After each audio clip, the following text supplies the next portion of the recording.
1893, Chicago's Columbian Exposition. Over 125 years ago, the Columbian Exposition was staged in Chicago on Lake Michigan's shoreline. Visitors from around the country and world were first introduced to many industrial technologies and commercial offerings that would shape 20th century culture. This book explores a collection of event photographs and juxtaposes them against a set of modern images to catalog the living remnants in art and architecture around the city as a legacy to the 1893 World's Fair. 1893, Chicago's Columbian Exposition. Now available from Amazon.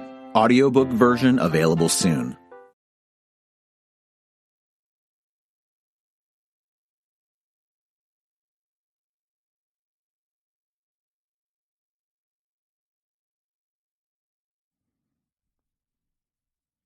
Cool. Hey there, my name is Michael Finney. Welcome to Art Cycle.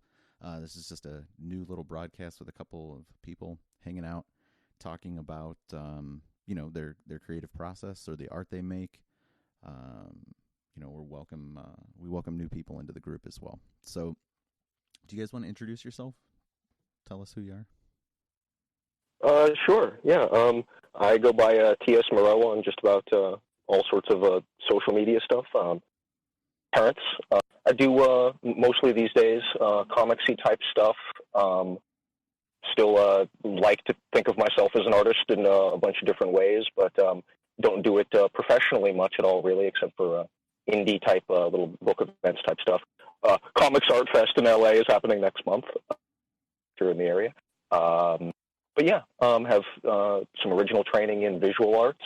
Grew up in construction and do a lot of that still, and consider that sort of part of my art practice when I'm feeling that generous about it. But yeah, mostly stick to drawing and whatnot these days. Cool. Very cool.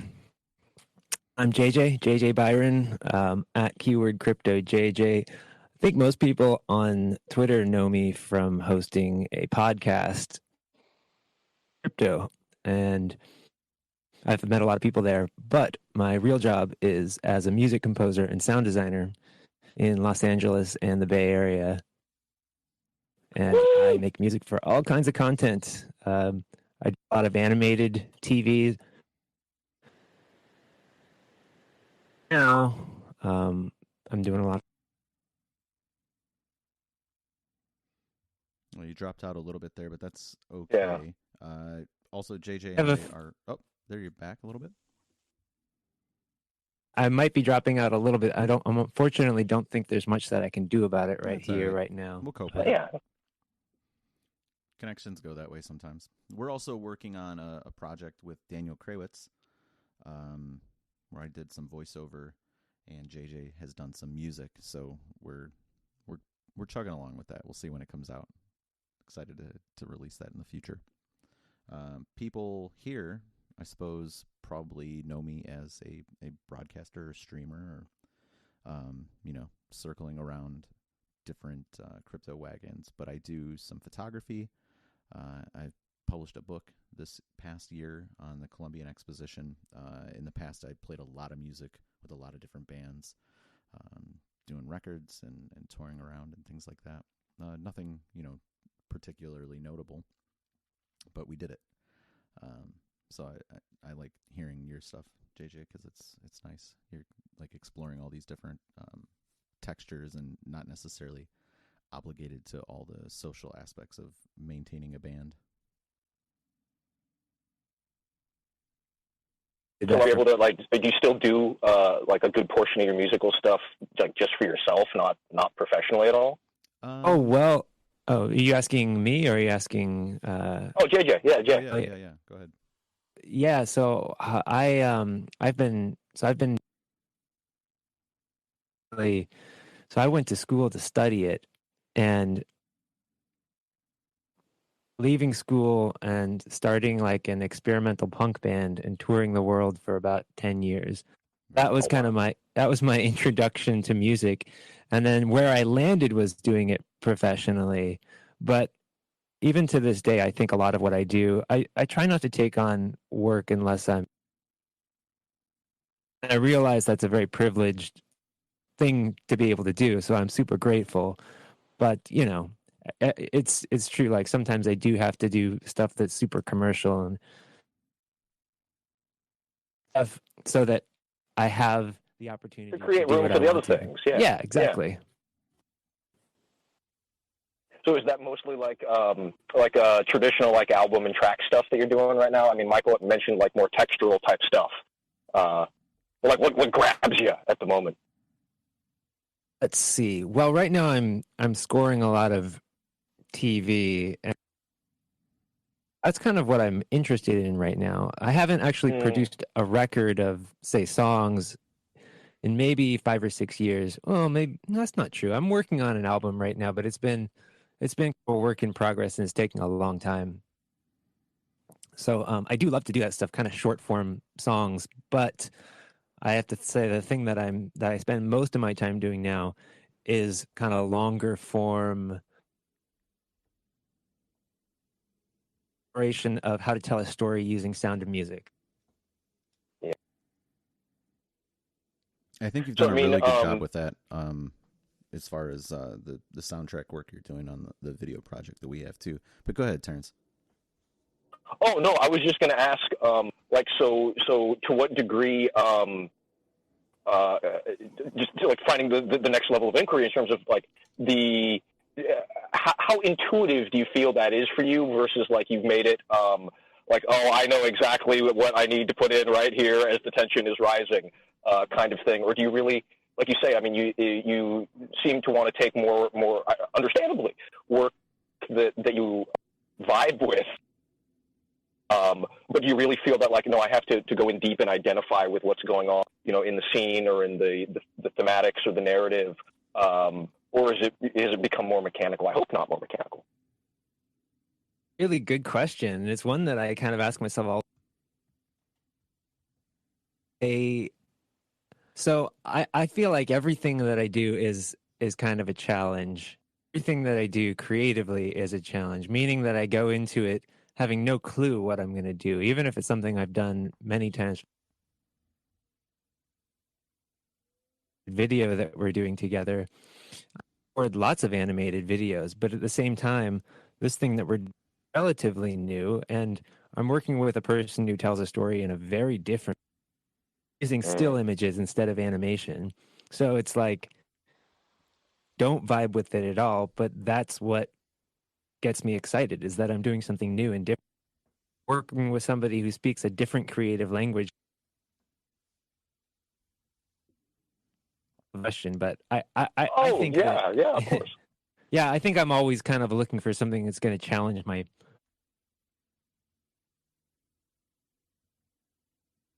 That's the part of art that is really interesting to me, I guess, is where the or to what degree the definition is resolved for each person or each artist or craftsman or what have you about how much of my soul do I give this, and then how do I go about doing that?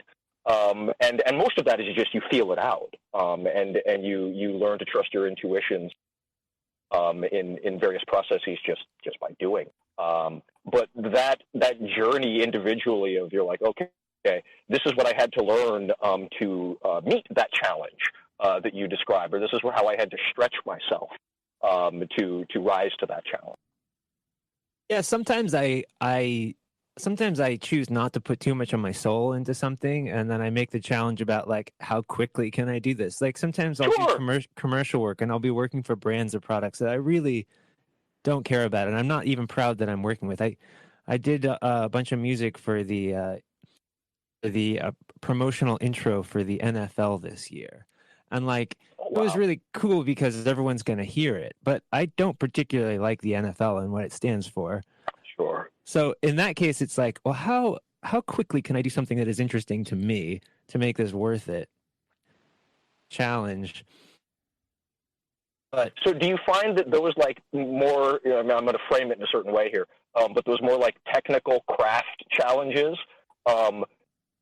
teach you lessons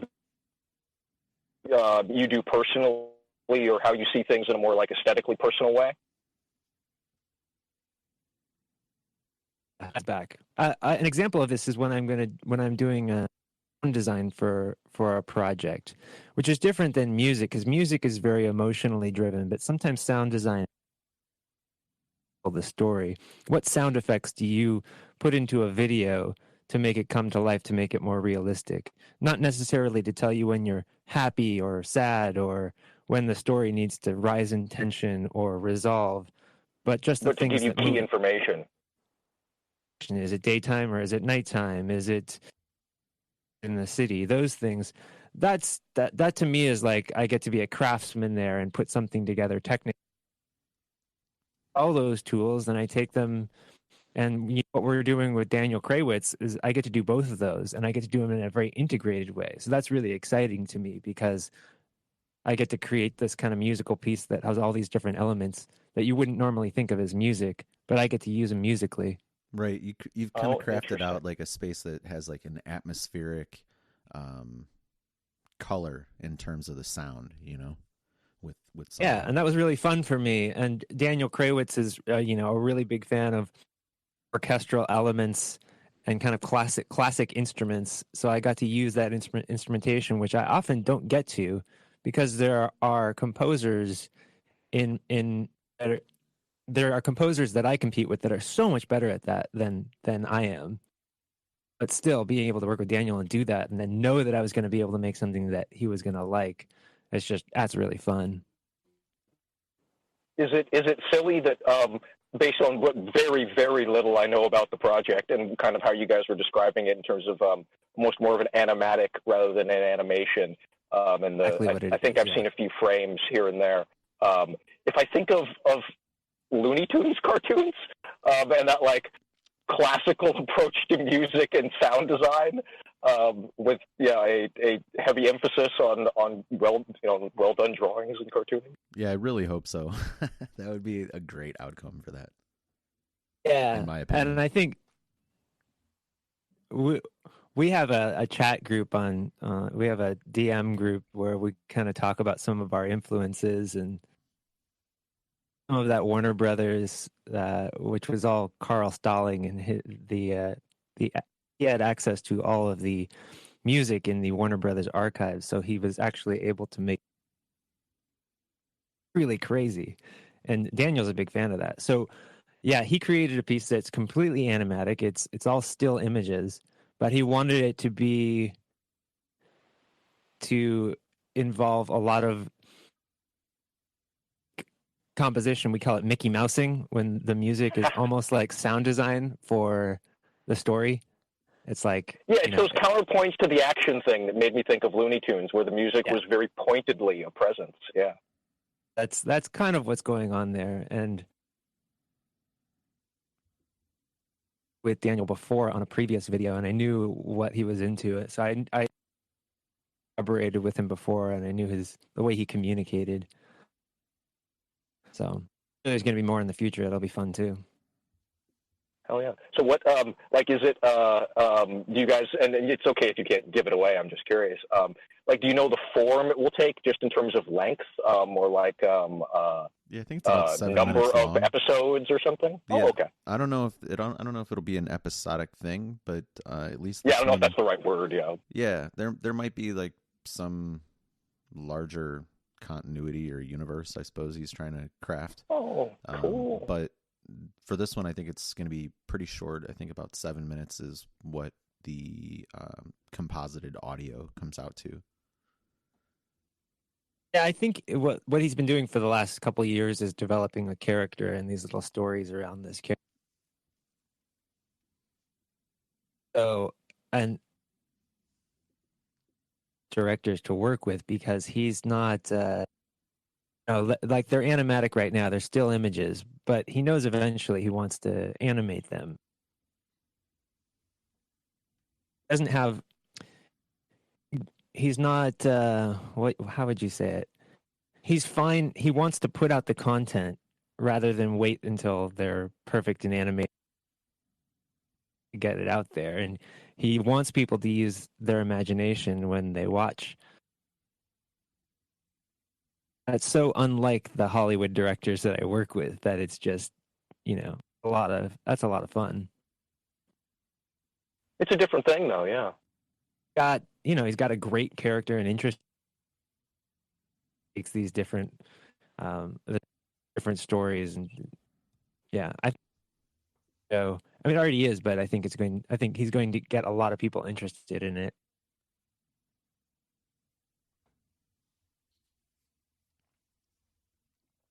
What are you working on? Oh, for myself, I'm actually not exhibiting at Comics Arts LA, but I'm hoping to that I have some light contact with who've done some publishing with me before, small projects.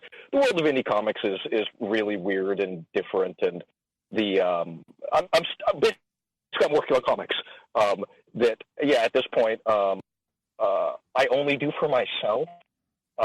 So the old, a deadline is finally what makes you get it done isn't quite there for me anymore. So I unfortunately spent a lot of time noodling with theme and characters and stuff and structure. And I mean, honestly, as silly as it sounds, I'm really thankful for Mike for creating this opportunity to talk about stuff because in a certain way it reminds me, oh yeah, I've got all that stuff I still need to execute on. The world of indie comics is weird. I'm working on a couple of sort of like what would you call like a set of goodness. It's a two-sided thing about sort of my take on gender relations. As like confrontational as that sounds, it's not really at all.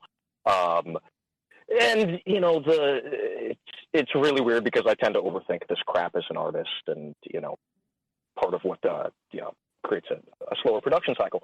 One of them is called Machine Men, which is basically like the male equivalent or the male side, and is about a group of young men that loosely is autobiographical, very very loosely, and it almost always is. In a little.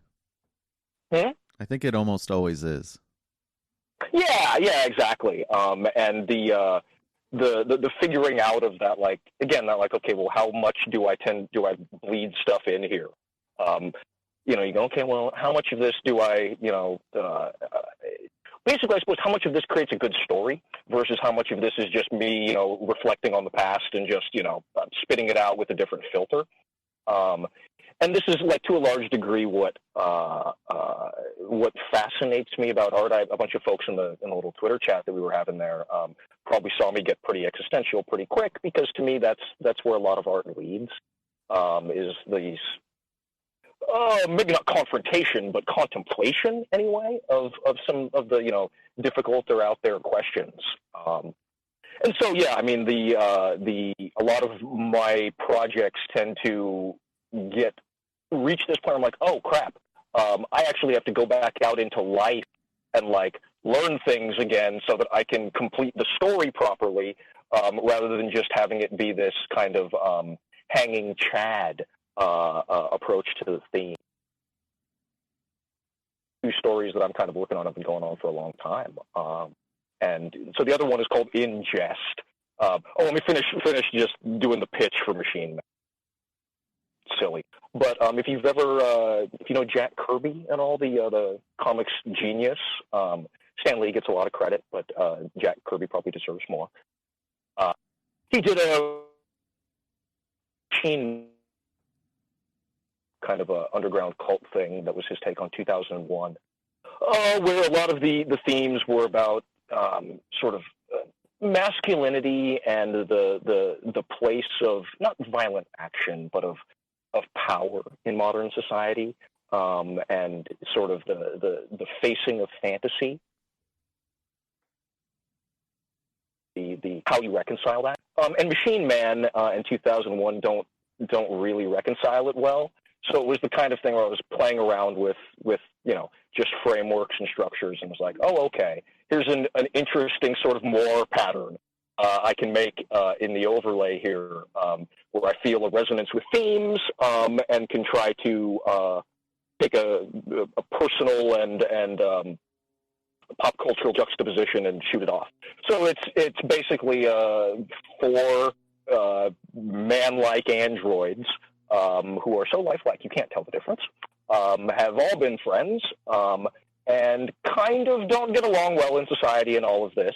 And of course, their life is connected to some much larger scheme, which in my meta playing around with it, they come from the island of Dr. Moreau. My pen name is Moreau. It just got, silly and weird from there. They end up interacting with a mother figure, a father figure. The 3-act structure ends up with them confronting, to a certain degree, their own kind of individual. Like, okay, I'm the traditional masculine. I'm attack every piece of snatch I see in the most simplistic manner I can. And it's a group of guys. And the drawing was the fun part of it to me, in terms of like, how do you keep up the visual tension. Maybe I'll post some of the improv when the chat is over, because referencing I did comics criticism podcast for a while, and found it to be dancing about architecture in a lot of ways. Which is another project. Was born into construction, so the cabin / what would you call it? You had still slowly being finished. Oh, there we go. Sorry, fellas. Oh, you're just cutting off a little bit, because I think maybe your battery or your headphones, or maybe your settings or something. Yeah, wouldn't surprise me. My apologies, but working on just a couple of weird comics. Doing my usual bits of doodling and noodling with figures and forms. I mean, like I said, when you're go ahead. Yeah. So, did you say that you used to host a podcast about comic criticism? Of why I just go on like this. The world of comics is way deeper than people would suspect, as far as like the traditional mainstream material, which is mostly fine. I mean, don't get me wrong. I'm not one of the guys who's gonna like hate on superhero comics. That's fine. It's whatever. I still have superhero comics and stuff that I'm like, oh, okay, I'm in the store. Let me see what's going on there. But for the most part, the really interesting stuff being done with the medium of sequential visual art, of that, like, and I'm going to get silly here, but that, like, what happens in between the panels, so to speak, that, like, what do you suggest? That's interesting. I used that, and I still think it's a defensible position, that comics really is the highest form of two-dimensional art, because if you really go into what a lot of the indie folks have experimented with, you'll find every form of rendering, from painting to charcoal to just actual line drawing. You'll find everything, and people trying to do sequence and timing and all of this with juxtaposed images. And when you realize that all of the same conceptual and compositional principles that apply to a good painting or to graph or any good two-dimensional piece of art applies to a panel of comics art or of sequential art, and that the multiplicity of rule set that happens once you start really juxtaposing panels within a page, and you get really deep into, like, there's a guy that if anyone listening to this learns anything, look up Frank Santoro and Comics Workbook, because that shit will blow your mind, and will upend a lot of what you think about how the medium functions. I did years and years ago a correspondence course with him. Another thing to look up if your folks really want to just leap into the deep end, read Robert Lalor's Sacred Geometry, Philosophy, and Practice, which goes into a lot of how the visual art world is actually a lot more unified than you think. And yeah, I mean, I still think that, saying, okay, yes, highest form of visual art because it just does everything just together, and therefore just kind of fractally multiplies or nests down all of this stuff. I still think that's right. I have another question that actually goes back to one of the first things that you said. It's something that people who are listening might either understand or be interested in or actually struggle with, and that is making for yourself. It's what you asked me about. Yeah. I have a hard time actually making art. When I was younger, it was all I did. I think it's what all of us all do. As I find as I get older, it satisfies a part of my. It keeps me sane, and it makes me feel very proud of what I'm doing. But there's something very ego about it, Yeah. and it makes it Yeah. very hard for me to spend time doing it. It's like I'll think about it too much to sit down and actually write music just for me, not for anyone else. The thing is I probably have hours and hours, maybe thousands of hours of music that I've made that nobody has ever heard. I've got hundreds of pages. Yeah. Yeah. and nobody I've got will hundreds ever of hear. pages. Yeah. Me feel great to make, and it definitely satisfied my ego at the time. And I'm wondering how. Yeah, as soon as you mentioned it, I was like, man, I wish that I wish I could do that actually right now. Well, I think you hit on the key problem here. I really do, and it's that like I think I put it in the Twitter chat of like it's that tree falls in the forest kind of thing versus like no one is going to hear this. Does it really exist? Kind of thing. And I think you perfectly hit on the core thing, which it really is an ego thing. It was kind of what I mentioned earlier in terms of like, do I actually have something to say? And for me anyway, it comes down to a couple of things, which is because my medium is just pretty specific. I do something personal, you know what I mean? Is without like, what's I quote Good Will Hunting like an asshole all the time, but it's that like, tell me about you, because otherwise I don't care. You know what I mean? I can go read Shakespeare. I can go read the great works of everything, same as everybody else can. Tell me about you. But to do that, you actually have to go out and get involved in life and mix things up and like, actually have a perspective. And that I think that back and forth is sort of where the ego can reliably come from, in a way that's not just feeling, where, especially as you get older, because there's that thing of like, oh, okay, am I just repeating? Am I just, putting a new spin or a new iteration on something really obvious? And if you come at it with a critical mindset, you're like, oh, everybody can see that this is just like one variable iteration of what came before. That's just kind of accepting a lot of that it really is all just like turtles all the way down with slightly different shell patterns or what have you. It sort of helps. And then that next level up is like, okay, so what is the challenge of self and art that I'm combining for myself? Like for me, these kind of I call it gender-based. It's not. That's probably a horrible mischaracterization. But is like helping me get better at my drawing, and there's other things that I'm putting into it, and I wonder about that being like just the way that my own medium works, and that it's about storytelling. Not to like cross the streams too much, but that tool chat that you guys had on Party Line Chat a ways back about ambiance and storytelling and how you craft narrative music-wise.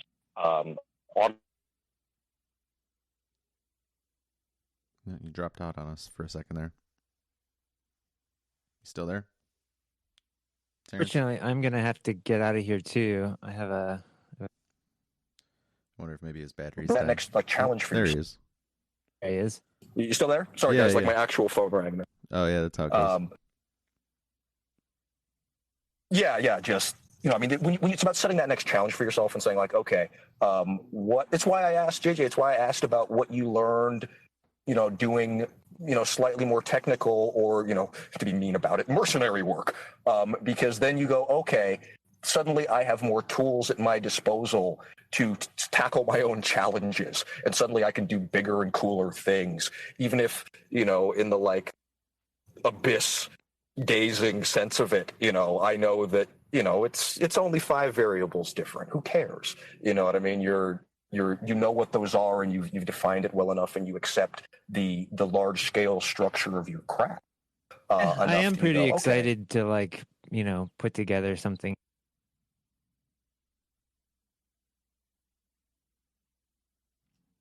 Well, unfortunately, guys, I'm gonna have to take off. Yeah, that's all right. But You know what? It's been Right on. Yeah.